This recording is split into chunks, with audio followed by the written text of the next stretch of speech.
Assalamualaikum warahmatullahi wabarakatuh. Halo semuanya, perkenalkan nama saya Wahyu Dwi Hidayati, biasa dipanggil Dwi dari rombel D atau 4. Nah, dengan NPM 2420301118. Oke, di video ini saya akan mengerjakan tugas akhir dari mata kuliah berbicara, yaitu berisi tentang membahas sebuah materi atau membahas tentang sesuatu. Nah, sesuatu yang akan saya bahas seputar dengan tarian. Seperti yang kita tahu bahwa tarian itu ada 3 macam. Pertama tari tradisional, kemudian tari kreasi, dan yang ketiga adalah tari modern.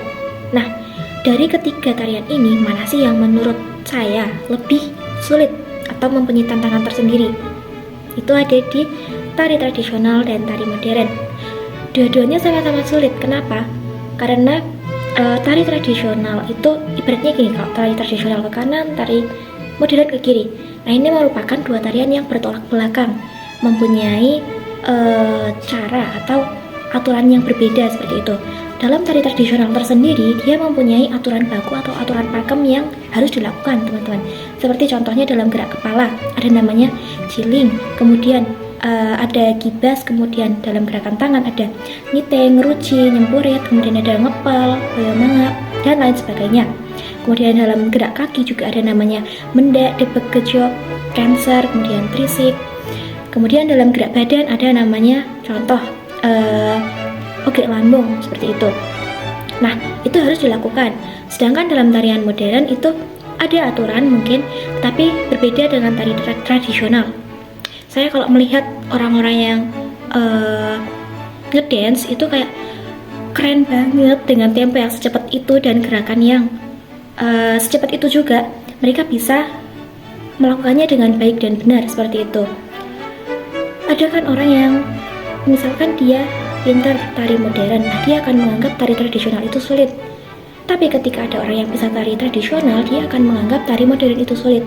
Nah, itu adalah hal yang wajar karena dua tarian ini merupakan tarian yang berbeda, bertolak belakang.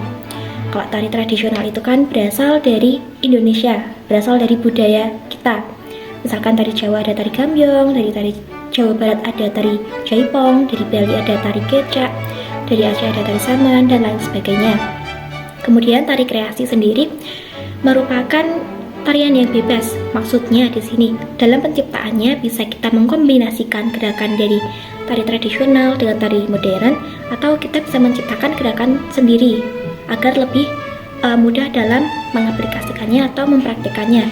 Jadi ada aturan namun tidak baku atau tidak pakem. Kita bisa secara bebas menggunakan gerak tarian yang kita suka, seperti itu teman-teman. Cukup sekian video yang dapat saya sampaikan. Semoga dapat diambil kesimpulan. Maaf belibet. Terima kasih atas perhatiannya dan mohon maaf apabila ada kesalahan dalam pengucapan, tutur kata, dan lain sebagainya. Wassalamualaikum warahmatullahi wabarakatuh.